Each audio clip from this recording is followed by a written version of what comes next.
नमस्कार, एक बार फिर से मैं आप सभी के सामने उपस्थित हूँ बेहद महत्वपूर्ण टॉपिक के साथ। और आज हम बात करने वाले हैं एक बहुत ही महत्वपूर्ण मुद्दे की। जनसंख्या का मुद्दा आप सभी को पता है हमेशा ही चर्चा में रहता है, और कुछ चाहे वो ब्राह्मण समाज हो चाहे वो आरएसएस समाज हो, कुछ ना कुछ स्टेटमेंट उसको लेकर के आते ही रहते हैं। तो यहाँ पर विश्व ब्राह्मण समाज ने कहा है कि जितने भी ब्राह्मण हैं, स्पेशली ब्राह्मणों के लिए कहा गया है कि जितने भी ब्राह्मण हैं उनको 4 बच्चे पैदा करने चाहिए। अगर वो 4 बच्चे पैदा करेंगे तो उनको हम गोल्ड देंगे, अगर वो 3 बच्चे पैदा करेंगे तो हम उनको रजत यानी कि चांदी का जो कुछ सामान है वो गिफ्ट करेंगे। तो अगर आप 4 बच्चे पैदा करते हो तो आपको सोना मिलेगा, अगर आप 3 बच्चे पैदा करते हो तो उनको चांदी मिलेगा। आपको इनसे ये सवाल करे जा करके कि 4 बच्चे और 3 बच्चे पैदा करके सोना और चांदी तो आपने दे दिया, लेकिन उन 4 और 3 बच्चों को जॉब्स कौन देगा? उन 4 और 3 बच्चों को उनका जो एक लाइफ स्टैंडर्ड है लिविंग का, वो अच्छा लाइफ स्टैंडर्ड उनको कैसे मिलेगा? ठीक है, उनका पढ़ाई जो है वो कैसे होगा इस देश में, क्योंकि लोगों को जॉब्स तो मिल नहीं पा रही है। ठीक, और 4 और 10 बच्चे ऑलरेडी हम जनसंख्या की दृष्टि से क्रॉस कर चुके हैं चाइना को। चाइना लिटरली अगर मैं बात करूं तो बहुत ही डेवलप्ड और अपने जो बच्चे डिसिप्लिन रखने वाला, स्किल्ड लेबर देने वाला जो इंडस्ट्री है, वो बहुत उसने अपने जो आम लोग हैं उन्हीं को इंडस्ट्री बना दिया है और वो डेवलप कर रहा है। इंडिया को भी ऐसा कुछ करना पड़ेगा, तब तो हम उम्मीद रख सकते हैं कि कोई 4 बच्चे या 10 बच्चे भी पैदा कर ले तो भी दिक्कत नहीं, क्योंकि 10 के पास संसाधन होंगे और उन 10 के पास यहाँ पर जॉब्स होगी या फिर कोई ना कोई वो काम कर रहे होंगे। ठीक है, सो ये वाली चीज है। बाकी आप लोग कितना इस चीज से सहमत हैं मुझे जरूर बताइएगा, और आप लोग इस स्टेटमेंट से कितना सहमत है जहां पर दिया गया है वो भी मुझे जरूर बताइएगा। क्लास को शुरू करते हैं। मेरा नाम है प्राची मिश्रा और संस्कृति आईएएस के इस प्लेटफॉर्म पर आप सभी का बहुत बहुत स्वागत है। इससे पहले आप सभी के लिए एक सूचना भी है कि गणतंत्र दिवस है, तो आप सभी को उसकी अग्रिम शुभकामनाएं। और साथ ही साथ आपके लिए ऑफर भी है कि यूपीएससी जीएस प्री प्लस में जो भी बच्चा ज्वाइन करना चाहता है मात्र 55,000 में, और अगर यूपीएससी जीएस प्लस सीसेट आप ज्वाइन करना चाहते हो तो मात्र 60,000 में आपको ये उपलब्ध होगा। चलो आगे आ जाते हैं। 4 बच्चे पैदा किए तो सोना, 3 पर मिलेगी चांदी। विश्व ब्रह्मा ऋषि ब्राह्मण महासभा ने यहाँ पर ये ऐलान किया है। अब समझ लेते हैं इसी के बारे में। तो इनकी एक सभा का आयोजन किया गया था जहां पर ये सभी बैठे थे, और वहां पर जो ब्राह्मण महासभा समाज है उनका कहना है कि जितने भी ब्राह्मण लोग हैं उनको 4 और 3 बच्चे पैदा करने चाहिए। महासभा के जो पीठाधीश्वर हैं बीके शर्मा हनुमान ने बताया कि जो ब्राह्मणों की संख्या है वो देश में लगातार गिरती जा रही है, ब्राह्मण कम होते जा रहे हैं, इनका कहना है।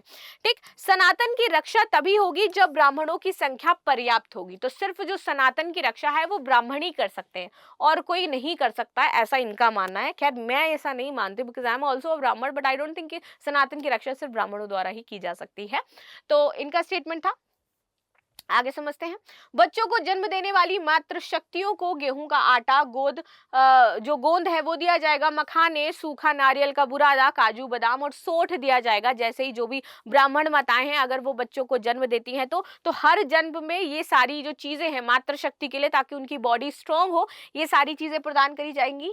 बच्चों को जन्म देने वाली महिलाओं को यहाँ पर आपका अजवाइन, देसी घी, गुड़, खरबूजे की गिरी आदि सामग्री भी प्रदान करी जाएगी। साल 2024 के दिसंबर महीने में राष्ट्रीय स्वयंसेवक संघ आरएसएस के संघ संचालक हैं मोहन भागवत ने परिवार के महत्व पर जोर दिया था और हिंदुओं का नाम लिए बगैर भारत में उनकी घटती जनसंख्या पर चिंता जाहिर करी थी। तो उन्होंने बोला था कि हिंदुओं की जो जनसंख्या है वो घटती जा रही है, और कुछ आंकड़े हमें ये भी बताते हैं कि 2050 में देखो तो इंडिया में हिंदू कम होंगे और मुस्लिम्स आपके ज्यादा हो जाएंगे।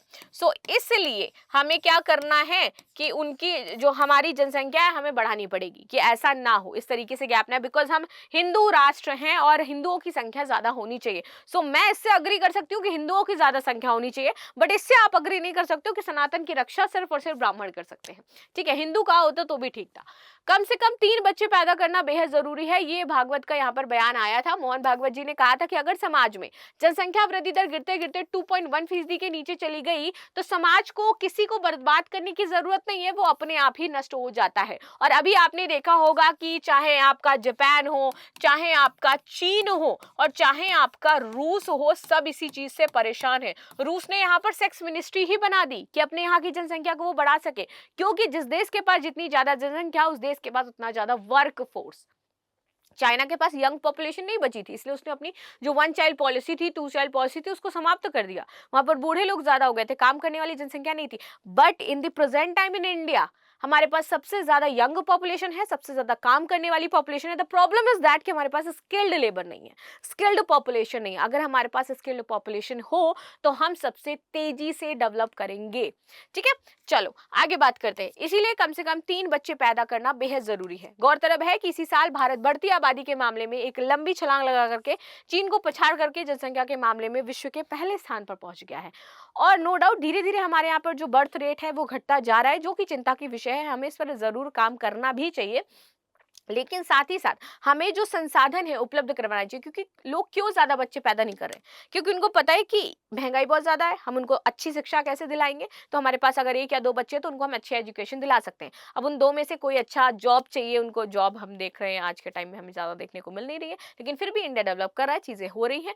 तो हम उनको स्किल्ड दें, स्किल्ड लेबर बनाए ताकि वो अच्छा काम कर सके। तो इस सारी चीजों पर हमें ध्यान देना भी आवश्यक हो जाता है। ऐसा नहीं है कि सिर्फ बच्चे ही हमें पैदा करने हैं, संसाधन भी देश को उपलब्ध करवाने होंगे, तभी हम वो सारे काम कर सकते हैं। अगर रूस, जापान, चाइना अपने देश की जनसंख्या को बढ़ाने के लिए काम कर रहा है तो वो प्रोत्साहित भी कर रहा है। वो उन्हें बहुत सारे जो देखिए कि आप एफडी प्रदान कर रहा है, इंश्योरेंस दे रहा है, मेडिकल इंश्योरेंस दे रहा है। जो महिलाएं हैं उनको एक बच्चे को वहां पर जॉब देने की बात कही जा रही है। तो अगर ऐसा कुछ होता है तो ऑफ कोर्स लोग उसमें आगे आएंगे, बढ़ेंगे। तो इस तरीके की पॉलिसी अगर इंडिया अपनाएगा तो ये चीजें आसान हो सकती हैं। तो ये थी न्यूज जिस पर हमने बात करी। आगे यहाँ पर देखते हैं, कुटुंब परिवार समाज का हिस्सा है। यहाँ पर बोला गया है हर एक कुटुंब इसकी इकाई है। हमारे देश की जनसंख्या नीति 1998 या 2002 के आसपास तय की गई थी। और वो ये कहती है कि जनसंख्या वृद्धि दर 2.1 से नीचे होनी चाहिए। हमें से 2 से अधिक बच्चों की ज्यादा जरूरत है, यानी कि 3 कम से कम। जनसंख्या विज्ञान यही कहता है कि ये संख्या महत्वपूर्ण है क्योंकि इसी से हमारा समाज जीवित रहता है। तो कम से कम 3 बच्चे हम पैदा करें ताकि हमारा जो समाज है वो जीवित रहे। तो ये थी न्यूज। बाकी आपकी क्या राय है मुझे जरूर बताना। मिलते हैं नेक्स्ट क्लास में, तब तक के लिए धन्यवाद। लाइक शेयर सब्सक्राइब करना बिल्कुल भी ना भूलें and thank you so much.